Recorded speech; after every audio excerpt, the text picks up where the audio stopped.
This channel does not promote any violent, harmful, or illegal activities. All content provided by this channel is meant for an educational purpose only.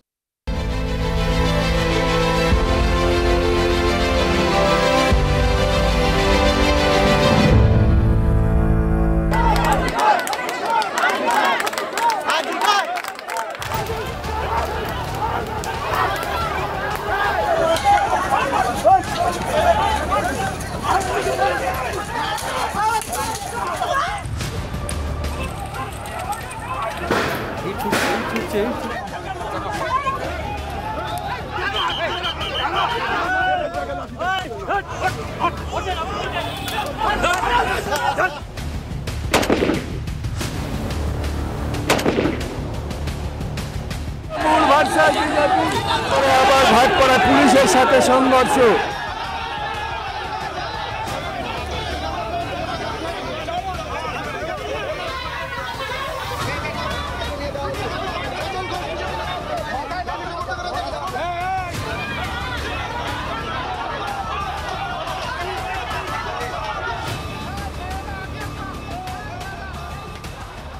ওই দক্ষিণে খোলা জানালার হাওয়া Ganguly group আপনার পছন্দ বোঝে। এই শহরে নিজের মতো ঘরকে ভালোবাসা। গাঙ্গুলি গ্রুপ ভরসার বসতবাটি। শাসকায় শাসকের বা সরকারের সব রকম চেষ্টার পরেও আজ বিজেপির ডাকে ধর্মঘট হলো। দিনের চরম নাটকীয় ঘটনা উত্তর কলকাতার মুচিপাড়ায় ঘটল। বিজেপির সজল ঘোষের বাড়ির সামনে সজলের বাড়ি ঘিরে ফেলে পুলিশ, আর তা নিয়ে কি উত্তেজনা দেখুন সে নাটক। সজল ঘোষের মুচিপাড়া এলাকার যে বাড়ি, সেই বাড়ি কিন্তু বিশাল পুলিশ বাহিনী ঘিরে রেখেছে। সজল ঘোষ তিনি ঘরের ভেতরেই রয়েছেন। পুলিশের তরফ থেকে তাকে বারবার বাইরে বেরিয়ে আসার জন্য অনুরোধ করা হচ্ছে। বলুন না আপনি, আমি তো কথা বলছি একটা দলের তরফ থেকে, আপনি ডিসি সেন্টার আপনি বলুন কি চাইছেন, আমি সেটা ব্যাপারে আপনার সঙ্গে কথা বলবো। তাকে কড়া প্রহরায় ভিতরে ঢুকিয়ে দিল কেন্দ্রীয় বাহিনীর জওয়ানরা। হে জনগণ, আপনারা ব্যারিকেড তৈরি করুন, আপনারা ব্যারিকেড তৈরি করুন। আমি আপনাদের পাশে সবসময় দাঁড়িয়েছি, আজকে আপনারা আমার পাশে এসে দাঁড়ান। এটা আমার পাশে নয়, এটা গণতন্ত্রের পাশে, এটা মানুষের পাশে। মা বোনেদের এই লড়াই লড়তে এসছে, আমার স্বার্থে নয়। যে পুলিশগুলো মারছে তাদের বাড়িতেও মেয়ে আছে কিনা জানি না। রেপিস্ট আধার কার্ড দেখে রেপ করে না, ভোটার কার্ড দেখে রেপ করে না, বাবার নাম জেনে রেপ করে না। তাই আপনাদের কাছে অনুরোধ করছি, প্রার্থনা করছি, আপনারা রাস্তায় নামুন, আপনারা প্রতিবাদ করুন। ওরা পারলে দরজা ভেঙে নিয়ে যাক, কিন্তু এভাবে আমি যাব না। আমি পাড়ার লোকেদের কাছে অনুরোধ করছি, আপনারা যেভাবে ব্যারিকেড করেছেন আপনাদের আমি প্রণাম জানাই। আপনারা আরো বেশি করে ব্যারিকেড করে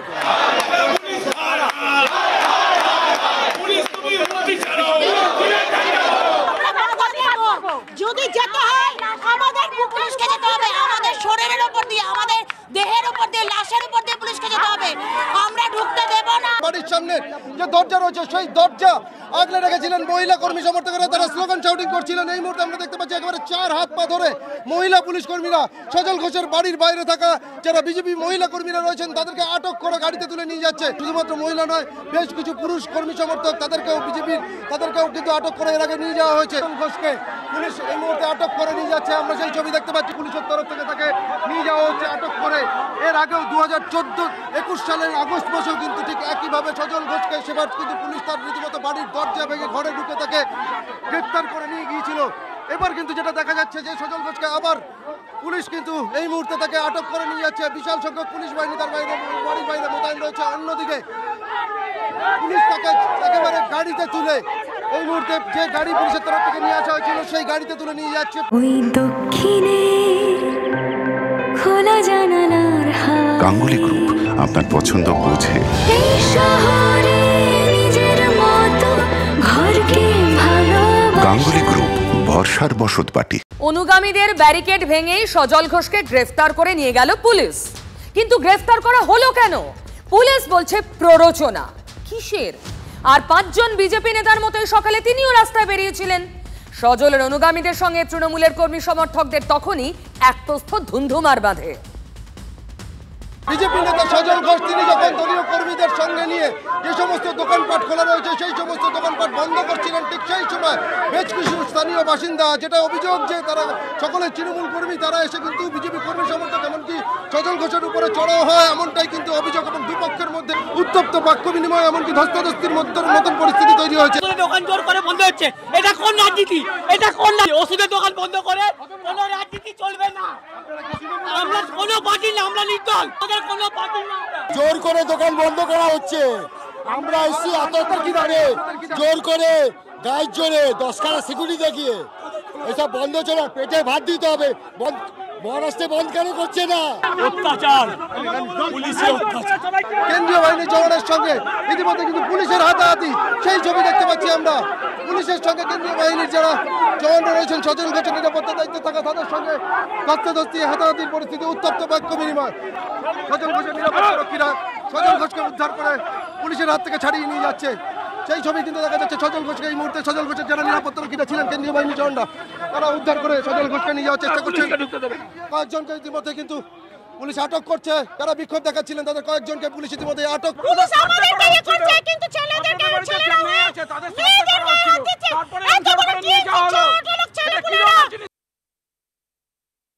এখানে ওনার অনেক সমর্থক আছে, ওনারাই এসে প্রচুর চেঁচামেচি করছিলেন যে ওনাকে হাউস অ্যারেস্ট করা হোক, ওনাকে যেন এখানে পাঠানো হয়, ওখানে না পাঠানো হয়। তবুও আপনাদের বলে দিই, মানে আমরা যখন কাউকে ডিটেন করছি বা অ্যারেস্ট করছি, সেটা যেখানেই হোক না কেন, এটা সম্পূর্ণভাবে পুলিশের ডিসিশন। এখানে অন্য কারোর হস্তক্ষেপ আমরা বরদাস্ত করব না। পুলিশ তো গতকালই বলেছিল এই বন্ধটাই বেআইনি। একা সজল অবশ্য নয়, লকেট চ্যাটার্জি, রূপা গাঙ্গুলি, রাহুল সিনহা, অগ্নিমিত্রা পাল সকলকে আটক করে পুলিশের গাড়িতে তোলা হয়। গড়িয়াহাটে রূপা গাঙ্গুলিকে গো ব্যাক স্লোগান শুনতে হয়। মহাত্মা গান্ধী রোডে বাধার মুখে পড়ে রাস্তাতেই বসে পড়েন সুকান্ত মজুমদার। পুলিশ অতি সক্রিয় হয়ে সমস্ত জায়গায় এই হাঙ্গামা পাকানোর কাজ করছে। পুলিশ তো তৃণমূলের গুন্ডা হয়ে গেছে। পুলিশটা এখন পুলিশ নেই, পুলিশ হচ্ছে মমতা বন্দ্যোপাধ্যায়ের ভাড়াটে গুন্ডা। এই ভাড়াটে গুন্ডারা আজকে বিজেপি কর্মীদের উপর অ্যাটাক করছে বারবার। পুলিশ যে বাঁধ অসফল, কোট আনকোট অসফল করতে অতি সক্রিয়, এ বিষয়ে কারোর সন্দেহ নেই। কিন্তু যখন ভাটপাড়ায় গুলি চলে, কোথায় থাকে অতি সক্রিয় পুলিশ? ছবি দেখুন।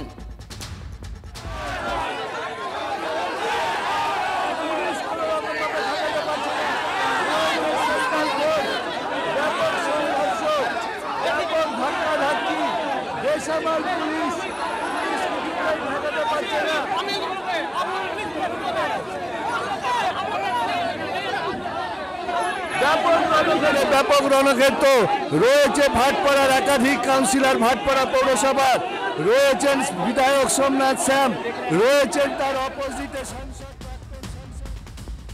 পুলিশের সঙ্গে বচসায় জড়ান ব্যারাকপুরের প্রাক্তন বিজেপি সাংসদ। গুলি চালালো কে? বন্ধকে ঘিরে অর্জুন বনাম শ্যামের লড়াই আবার সামনে এলো। টার্গেট ছিল প্রিয়াঙ্কু পান্ডে, সৌভাগ্যবশত সে রক্ষা পেয়েছে। তার ড্রাইভারের কানের পাশ দিয়ে গুলি গেছে, কানে লেগেছে। পিছনে রবি সিং বলে একজন বিজেপি কর্মী বসেছিল, তার গুলি লেগেছে। এই হচ্ছে আইন শৃঙ্খলা পরিস্থিতি বাংলা। ছবি দিয়ে দিয়েছি তো। ভাটপাড়ায় তৃণমূলের গুন্ডারা সরাসরি প্রিয়াঙ্কু পান্ডের গাড়িতে 7 রাউন্ড গুলি করছে, তার ড্রাইভারের মাথায় বুলেট। তাকে ভগবান বাঁচিয়ে দিয়েছে। মিথ্যে কথা, কোন রকম গুলি চলেনি, কোনো কিছু হয়নি। একটা সাজানো গল্প, প্রিয়াঙ্কুকে সিআইএসএফ দেওয়ানোর জন্য এটা করেছে। এখানকার পুলিশ তো ভেড়ো, আমাকে কি ঘিরে রাখবে? আমাকে ঘিরে রাখার এই পুলিশ ঘিরে রেখেছে। এই পুলিশ দলদাস চটি চাটা পুলিশ। যে ভাষা, যে পুলিশ সরে যাক বুঝে নেব, এটা কারা বলে? এটা চোর, গুন্ডা, ক্রিমিনাল, ছেঁচড়া 420 লোকেরা বলে। আমি তো একবারও বলিনি, উনি বলছেন। কিন্তু উনি যদি এই চ্যালেঞ্জ দেন, আমি এই চ্যালেঞ্জ অ্যাকসেপ্ট করতে রাজি আছি যে পুলিশ সরে যাবে, সিআইএসএফ সরে যাবে, আমি একা বুঝে নেব। মাঝখান থেকে ক্ষমতা থাকলে পুলিশ সরে যাক, কত ধানে কত চাল আছে আমি এখনই বুঝিয়ে দিচ্ছি। তারা অশান্তি করেছে এত বছর ধরে এবং অর্জুন সিং তার নেতৃত্বে ছিলেন, সেইখানে আমরা দেখছি যে এই অশান্তি করার চেষ্টা। গুলি চলার ভিডিও দেখা যাচ্ছে তো, এরপরও মাননীয় বিধায়ক বলছেন সাজানো, মিথ্যে কথা। মাননীয় মন্ত্রী এখনো শুধু অর্জুন সিং এর দিকেই আঙুল তুলে যাবেন, যার কথা শুনলেন। কি বোঝাতে চাইছেন? ফুটেজ দেখেই বিজেপির সাজানো স্ক্রিপ্ট মনে হচ্ছে, বিশ্বাস করবেন? তবে হ্যাঁ, পুলিশ আজ অতি সক্রিয় ছিল। ঊর্ধ্বতন কর্তারা যদি বলে দেন বাঁধ বেআইনি, সেখানে কি ঠুঁটো হয়ে থাকা যায়? হুগলির মানকুণ্ডুর ছবি দেখুন, দেখুন রেল স্বাভাবিক রাখতে পুলিশ আজ কতটা মরিয়া ছিল। ট্রেনের চালকের সঙ্গে বাদানুবাদ হয়। সবাইকে বিপদে ফেলতে পারবো না, আমি চালাতে পারবো না, কি করে করবো? আমি পারবো না, আমার সিস্টেম নেই। আপনি আমাকে শেখাবেন না কি করবো না, আপনি ক্লিয়ার করুন। আমি এত প্যাসেঞ্জারকে ওইখানে বিপদে ফেলতে পারবো না, আমি পারবো না।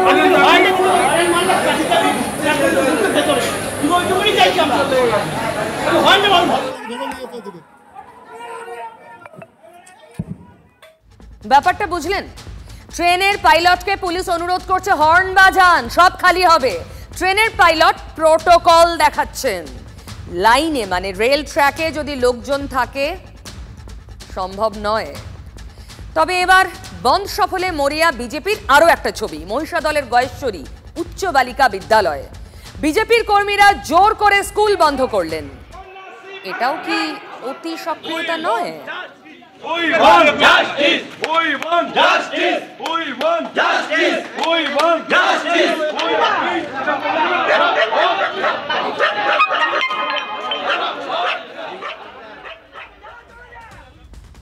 তাহলে দিনের শেষে এই বন্ধ ধর্মঘট স্বতঃস্ফূর্ত, সফল। রাস্তাঘাটে বাস চললেও তারা বয়কট করেছে। অতএব আমি মনে করি জনগণের মনে আমরা যে বিচার রেখেছিলাম সেই বিচার সার্থক হয়েছে। আমরা চাই কর্মনাশা বন্ধ হবে না, কাজ যাতে মানুষ করতে পারে, এটা মানুষের অধিকার। পৌর পরিষেবা চাইছে, দোকানগুলো ব্যবসা করবে, এসব বস্তু বন্ধ করে দেবো। আজকে আমরা দেখলাম তৃণমূল কংগ্রেসকে কাঁধে নিয়ে পুলিশ ঘুরছে। আমরা ছোটবেলায় গল্প শুনতাম যে একটি কানা ছেলে ছিল, একটি খোড়া ছেলে ছিল। একজন হাঁটতে পারতেন না, একজন চোখে দেখতে পারতেন না। দুই বন্ধু মিলে ঠিক করলো যে খোড়া যে হাঁটতে পারে না সে কানার কাঁধে চড়বে, সে রাস্তা বলে বলে দেবে, এবং যে ভদ্রলোক কানা সে আর কি হাঁটতে হাঁটতে তাকে দিয়ে যাবে। এই গল্প আজকে আমরা সত্যি হতে দেখলাম। 36 জন পুলিশ ইনজিওর্ড, তা সেই বিজেপি আজকে অ্যানার্কি তৈরির চেষ্টা করছে। ওদের তো উচিত সিজিও যাওয়া, ওদের সিবিআই তদন্তের দায়িত্বে, সুপ্রিম কোর্ট মামলার দায়িত্বে। তাহলে এখানে কেন গন্ডগোল করতে আসছে? বাংলাকে কেন অচল করতে আসছে? 28 অগস্টের বাংলায় রাজনীতির মোড় ঘুরল কি? উই ওয়ান্ট জাস্টিস স্লোগানের গর্জন রোজ রোজ বাড়ছে। তবে রাজনীতির আগুনে ঘি ঢেলে দিল মঙ্গলবার ছাত্র সমাজের ডাকে নবান্ন অভিযান। পুলিশি অত্যাচারের অভিযোগে বন্ধ ধর্মঘট ডাকল বিজেপি।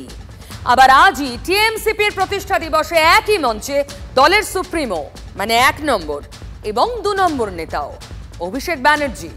শাসক দল গলা তুলল, সুর চড়ালো বিজেপিও। বিচারের নামে সেখানে দাবির চেয়ে রাজনীতি বেশি। আর কি, দিনের শেষে প্রতিবাদ ছাপিয়ে সামনের সারিতে রাজনীতি।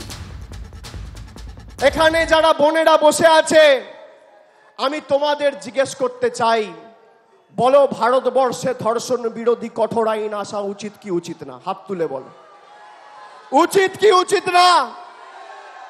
ভারতবর্ষে টাইম বাউন্ড, অর্থাৎ 1 থেকে 2 মাসের মধ্যে ট্রায়াল এবং কনভিকশন শেষ করে দোষী সাব্যস্ত করার মতো কঠোর আইন ভারতবর্ষের সংসদে আসা উচিত, হ্যাঁ কি না? হাত তুলে বলুন। Justice delayed is justice ডিনায়েড।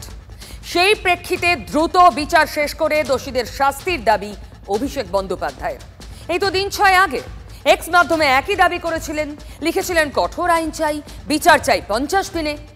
আজ সে কথাই আবার বললেন, টাইম বাউন্ড বিচারের জন্য নতুন আইন আসুক সংসদে। তারপরেই বলতে উঠলেন মমতা ব্যানার্জি। সেই কথা বলতে গিয়েই মুখ্যমন্ত্রীর মুখে ডু ইট নাও।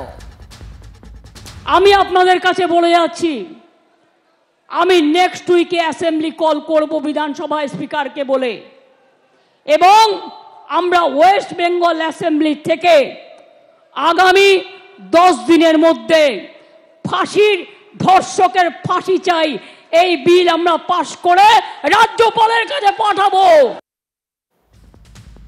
10 দিনে বিধানসভায় নতুন আইন, ধর্ষকের ফাঁসির আইন করতে চান মুখ্যমন্ত্রী, আর সেই আইন বিধানসভায় হবে।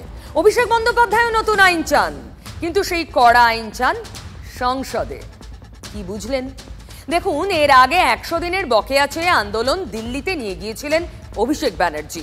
সেই পথে হেঁটেই তো বললেন, লড়াই এবার দিল্লির দরবারে। যাদের আমলে হাতরাস হয়েছে, যাদের আমলে উন্নাও হয়েছে, যাদের আমলে কাটুয়া হয়েছে, বদলপুর হয়েছে, আমি আপনাদের একটা কথা দিয়ে যাচ্ছি আজকে, এই আন্দোলন আমরা দিল্লি অবধি নিয়ে যাব। আমি কথা দিয়ে কথা রাখার ছেলে, শুরু তুমি করেছো, শেষ আমরা করব। দিল্লিতে গিয়েছিলেন তিনি 100 দিনের কাজের প্রাপ্য আদায়। এবার ধর্ষণ নিয়ে যখন শাসক দলকে কোণঠাসা করছে রাজ্যের বিরোধী সবকটি দল এবং নাগরিক সমাজ, তখন কোথাও আবার সেই অভিমুখ ঘুরিয়ে দিতেই কি এবার দিল্লি অভিমুখী তৃণমূল কংগ্রেস? চাই ধর্ষণ বিরোধী কঠোর আইন, এবং কেন্দ্রের সরকার যদি এই আইন না আনে, তাহলে প্রাইভেট মেম্বার বিলের মাধ্যমে আমি এই আইন মুভ করব দিল্লির সাংসদ। লোকসভাতে তো জান না তো প্রাইভেট বিল কি, প্রাইভেট মেম্বার বিল কি জানেন? আমি গত 5 বছরে 6খানা প্রাইভেট মেম্বার বিল এনেছিলাম, উনি একটাও আনেননি কিন্তু গত 5 বছরে। প্রত্যেকটা সাংসদের অধিকার আছে প্রাইভেট মেম্বার বিল মুভ করে সেটা আইন হিসেবে আইনসভায় পাস করিয়ে, বিল হিসেবে আইনসভায় পাস করিয়ে আইন তৈরি করা। বাংলার মানুষ আমাদের এই অধিকার দিয়েছে, আমরা আগামী দিন করব। প্রাইভেট মেম্বার বিলে কিছু হয় না, লোককে বোকা বানানো যায়। আমি বললাম, কানে দুল, লাল চুলদেরকে বোকা বানানো যায়, শিক্ষিত মানুষকে বোকা বানানো যায় না। প্রাইভেট মেম্বার বিল শুক্রবার করে হয় এবং সেই বিল ইন্ট্রোডিউস হয় এবং তারপরে সরকার যদি মনে করে তার উপরে আলোচনা হয়। 1 জুলাই থেকে দেশে কার্যকর হয়েছে ভারতীয় ন্যায় সংহিতা। নতুন আইন চালুর আগেও প্রধানমন্ত্রীকে চিঠি দিয়েছিলেন মুখ্যমন্ত্রী। তাহলে নতুন আইনে কি কড়া শাস্তি নেই? আমি প্রধানমন্ত্রীকে চিঠি দিয়ে সতর্ক করলাম, আবেদন জানালাম, আপনি একটা ন্যায় সংহিতা তৈরি করেছেন, নতুন আইন, তাতে 10 বছরের একটা ধাপ, 12 বছরের একটা ধাপ, 16 বছরের একটা ধাপ, তারপরে আর একটা ধাপ, তারপর 10 বছর। কেন এই ন্যায় সংহিতা করার কি প্রয়োজন ছিল? অলরেডি আমাদের ভারতবর্ষের যে আইন আছে সেই আইন অনুসারে সর্বোচ্চ শাস্তি ডেথ সেন্টেন্সই আছে। আমরা দোষী ব্যক্তির শাস্তি চাই, ফাঁসি চাই, আর ওরা দোষী ব্যক্তি যাতে ফাঁসি না হয়, বিচারের বাণী যাতে নীরবে নিভৃতে কাঁদে, ওরা কিন্তু আন্দোলনটাকে জল ঢেলে দিয়ে আসল আন্দোলন থেকে। সেটা বিষয় নয়, বিষয় হচ্ছে কামদুনি কাণ্ডে এখনো দোষীরা সাজা মৃত্যুদণ্ড কেন পেল না। মুখে বলবো ফাঁসি দিব, দিদি আপনি ফাঁসুড়ে বা ফাঁসুড়ি যাই হোক না কেন, ফাঁসি দেওয়ার জন্য তো আপনাকে আইন তৈরি করা শুধু নয়, সেই আইনের যথাযথ তদন্ত করে তার ব্যবস্থা করতে হবে, সেটাই তো করবেন না আপনি। আমি এখনো বলি, রাজ্যের হাতে পাওয়ার নেই। রাজ্যের হাতে পাওয়ার থাকলে আমি 7 দিনে করে দেবো। যারা ধর্ষক করবে তাদের একমাত্র শাস্তি ফাঁসি, ফাঁসি, ফাঁসি, আর কিছু নয়। রাজ্যের হাতে ক্ষমতা নেই, আবার মুখ্যমন্ত্রী বলছেন 10 দিনে বিল আনা হবে বিধানসভায়, সেখানে দর্শকদের সাজা হবে ফাঁসি।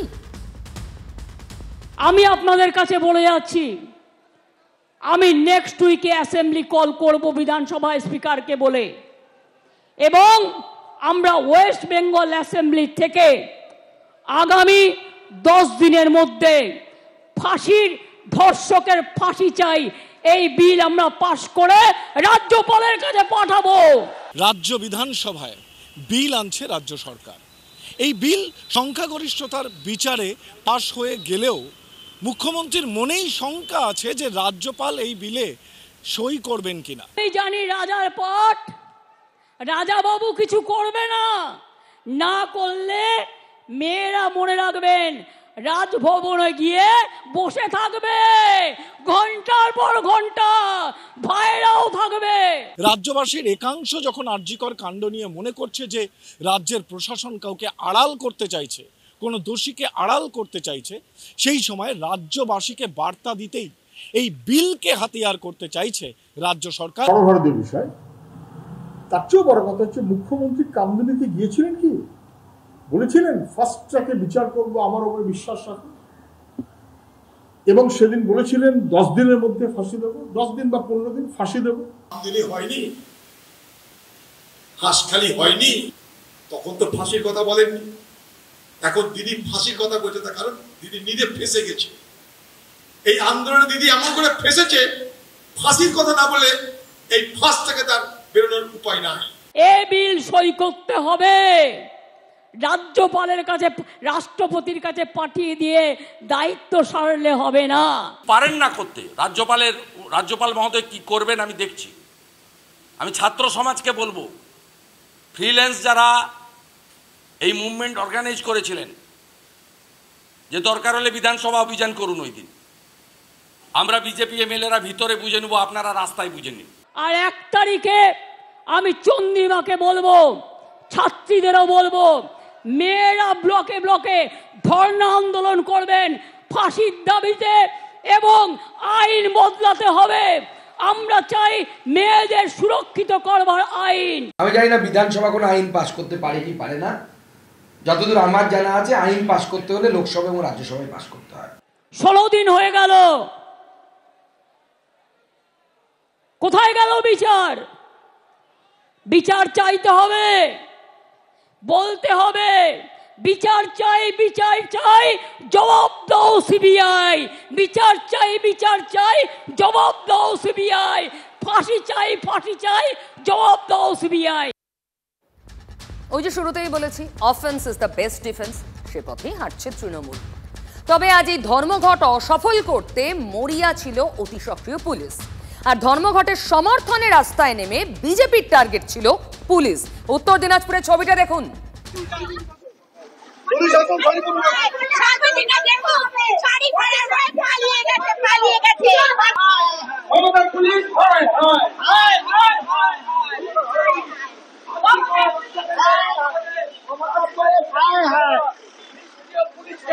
আমরা বলছি শাড়ি উপহার দিচ্ছি, শাড়ি পরে নামুন রাস্তায়।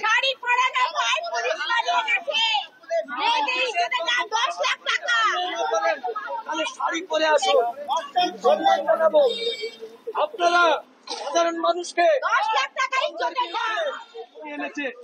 পুলিশকে শাড়ি পরানোর জন্য শাড়ি নিয়ে এসেছি। পশ্চিমবঙ্গের পুলিশ মন্ত্রী একজন মহিলা, মহিলাদের উপরে যে ধরনের অত্যাচার, যে ধরনের নির্যাতন নিপীড়ন চলছে, পুলিশ সেখানে নীরব দর্শকের ভূমিকা পালন করছে। আজকে বাংলার পুলিশকে লোকে নপুংসক বলছে, আমরা নপুংসক নয়। বাংলার পুলিশ এখন চুড়ি আর শাড়ি পরে মুখ্যমন্ত্রীর পাহারা দেওয়ার জন্য চুড়ি পরে শাড়ি পরে ঘুরে বেড়াবে। দেখুন, পুলিশের নিষ্ক্রিয়তা নিয়ে অভিযোগ আমাদেরও আছে, কিন্তু শাড়ি বলুন বা চুড়ি, মহিলাদের পোশাক। পুলিশকে ইনঅ্যাক্টিভ, পুলিশ অপদার্থ কোট আনকোট, এটা প্রমাণ করতে গিয়ে এই পোশাক প্লিজ ব্যবহার করবেন না। এতে আপনারা মহিলাদের অপমান করছেন। তিলোত্তমার জন্য বিচার চেয়ে মীনাক্ষী মুখার্জির নেতৃত্বে ঘোলা থানায় বিক্ষোভ দেখালো এসএফআই ডিওয়াইএফআই। পুলিশের সঙ্গে ধস্তাধস্তি বাঁধে তাদের। ব্যারিকেড ভেঙে ঘোলা থানায় ঢোকার চেষ্টা করেন আন্দোলনকারীরা। ঠোঁটকাটা দেখুন আগামীকাল রাত 8টায়।